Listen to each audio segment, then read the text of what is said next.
El tema de las profecías se ha tratado siempre con una mezcla de fascinación y escepticismo. Curiosamente, los profetas o videntes jamás han conseguido credibilidad en su propia tierra. A la persona que afirma ver el futuro se la mira con desdén y desconfianza. Solo la historia puede arrojar luz sobre las predicciones.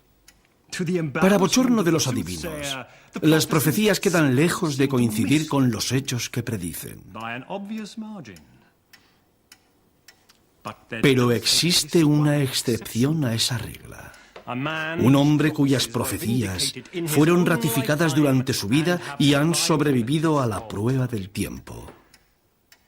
El vidente más importante de todos los tiempos se llama Nostradamus. Muchas de sus profecías sobre guerras, hambre, tiranía y cataclismos enormes resultan aterradoras. Pero lo más aterrador es la precisión de las mismas.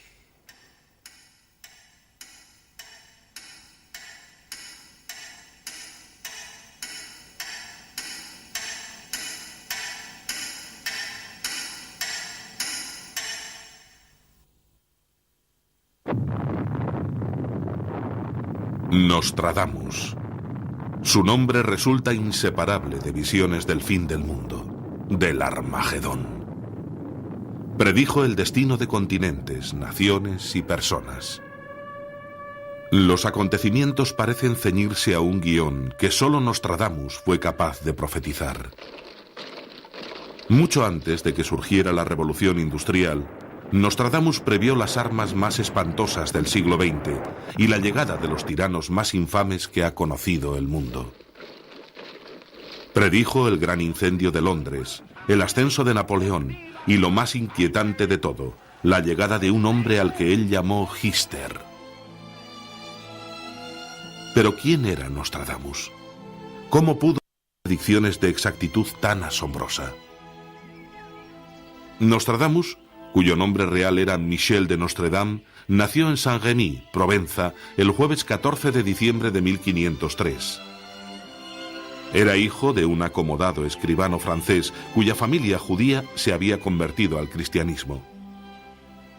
El joven Michel creció bajo la tutela de su abuelo Jean de Saint-Rémy. Este era médico y astrólogo y supervisó personalmente la educación de su nieto. Michel estudió matemáticas e idiomas, incluyendo griego, latín y hebreo. Le consumía la pasión por el arte y la literatura, pero también aprendió a recoger y preparar hierbas para uso medicinal en forma de pomadas y pócimas. Una circunstancia iba a marcar su vida para siempre.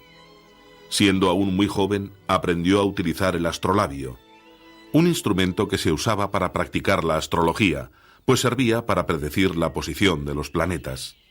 Durante el siglo XVI la astrología y la astronomía se consideraban todavía disciplinas complementarias. La medicina estaba también muy influenciada por la creencia popular en la magia. Los médicos y curanderos de aquella época basaban sus diagnósticos parte en el análisis de la orina y parte en la astrología. Así que tenían un cierto carácter astrológico. En aquella época se fabricaban también gran cantidad de almanaques. Almanaques anuales que predecían sobre todo el tiempo, pero también acontecimientos militares y políticos. Sobre todo el tiempo, porque se estaba al inicio de la pequeña edad de hielo europea. Los inviernos se estaban haciendo heladores y los veranos más cortos. No crecían las cosechas y los campesinos morían por miles. La peste azotaba las ciudades, había enfermedad, guerra y hambre. De hecho, estaban presentes los 4 jinetes del Apocalipsis. Todos creían que se acercaba el fin del mundo. Era una buena época para las profecías. Esa mezcla de misticismo y ciencia iba a conformar el destino de aquel joven cuyo anhelo por ampliar conocimientos le llevó a acudir a la Universidad de Aviñón. Durante su estancia en la Universidad de Aviñón se decía de él que era con mucho el alumno más inteligente. Casi 100 años antes de Galileo desconcertó a sus compañeros de estudios afirmando que la Tierra era redonda. En aquella época, ni las mentes más avanzadas habían comenzado siquiera a intuir la posibilidad de una afirmación tan radical. Ni qué decir tiene que un estudiante tan superdotado superó sin problemas la universidad y tardó poco en titularse en medicina. Obtuvo el título en el momento justo. Nada más abandonar la universidad se desató la peste en la ciudad y el joven Nostradamus tuvo que practicar su ciencia con las víctimas de la peste. Trabajó con ahínco con los infectados y gracias a su arrojo y conocimientos salvó muchas vidas. Desde ese momento su fama comenzó a propagarse y se empezó a hablar también de los extraordinarios remedios que había creado basándose en sus propias fórmulas. Cuando la peste remitió, Michel regresó a la Universidad de Aviñón para ampliar sus estudios en ciencia y astrología. Pero la vida universitaria no estaba hecha para él. Le resultaba imposible aceptar la estrechez de miras del mundo académico. Frustrado, se echó a los caminos y se convirtió en médico ambulante. Esos caminos se iban a convertir en compañeros habituales de su vida. Durante 2 años, Nostradamus viajó por Languedoc y Provenza, atendiendo a gente de toda condición social. Llenaba las muchas horas de soledad de sus viajes leyendo sobre una amplia gama de temas. Fue entonces cuando comenzó a leer trabajos sobre ciencias ocultas. En 1533, Nostradamus decidió asentarse. En Agen conoció y se casó con su primera esposa.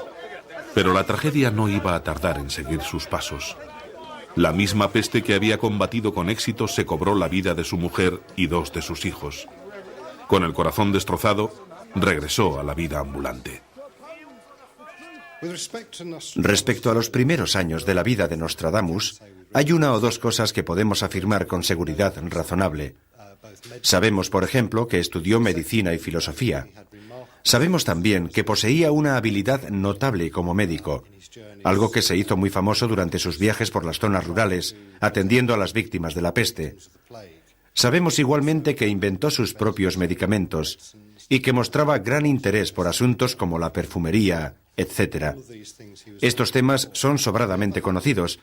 Por otro lado, hay varios aspectos de sus primeros años, especialmente de los de su juventud, que permanecen confusos, y los historiadores discrepan en detalles importantes de dicho período. Por ejemplo, algunos historiadores afirman que sus 2 abuelos fueron médicos y astrólogos notables, mientras que otros les atribuyen un origen mucho más humilde.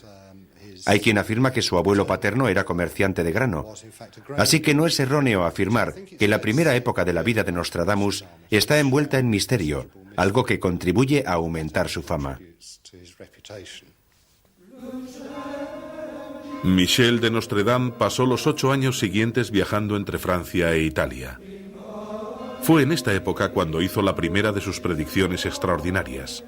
Nostradamus se encontró en el camino con un grupo de frailes, desmontó de su mula y se arrodilló ante uno de ellos. El hombre ante el que Michel se arrodilló era de origen humilde, había sido porquero. Pero 10 años después de la muerte de Nostradamus, aquel fraile humilde se convirtió en el Papa Sixto V. El don de clarividencia de Michel había comenzado a manifestarse. Durante el año 1544 volvió a entregarse al trabajo con los afectados por la peste en Marsella. 2 años más tarde hizo lo mismo en Aix-en-Provence. Más tarde hubo un brote de tosferina en Lyon. En una época en la que los conocimientos médicos estaban en sus albores, los métodos higiénicos de Nostradamus pueden considerarse sin duda visionarios. El éxito de su insistencia en aspectos tan básicos como el ventilar las estancias y hervir el agua le proporcionaron el agradecimiento de la gente y el aumento de su fama. Los agradecidos ciudadanos de Lyon recompensaron su esfuerzo con una bolsa de oro. Detalle típico de Nostradamus, distribuyó el oro entre los pobres. Quizá gracias a su don de clarividencia había previsto que los mandatarios municipales de Aix-en-Provence iban a ofrecerle una pensión vitalicia que aceptó con gratitud. En 1547 se estableció en Salon de Crau y se casó por segunda vez. Su nueva esposa era una viuda adinerada. Pese a que siguió trabajando como médico, tuvo ocasión de retomar el estudio de las ciencias ocultas.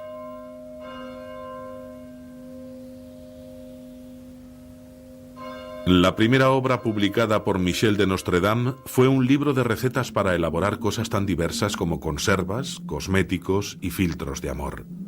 Contenía también la poción que en cierta ocasión había prescrito a un obispo. Esta poción devuelve la juventud al hombre y destierra la melancolía y la timidez, reemplazándolas por audacia y alegría. Si la barba de un hombre se está volviendo gris, retrasa el proceso de envejecimiento. Previene también los dolores de cabeza y el estreñimiento y multiplica su esperma hasta tal punto que el hombre puede disfrutar del placer marital con tanta frecuencia como desee, sin perjuicio para su salud.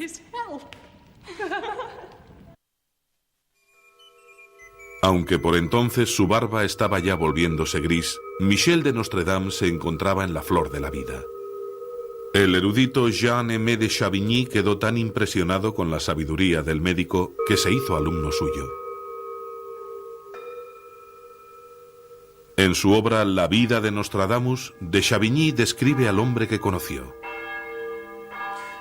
Era ligeramente bajo, robusto, alegre y vigoroso. Tenía la frente alta y despejada, la nariz recta, los ojos grises y amables, aunque la cólera los volvía de fuego. Un rostro severo y sonriente que conjugaba severidad y gran humanidad. Sus mejillas se mantenían rubicundas incluso con el paso de los años. Tenía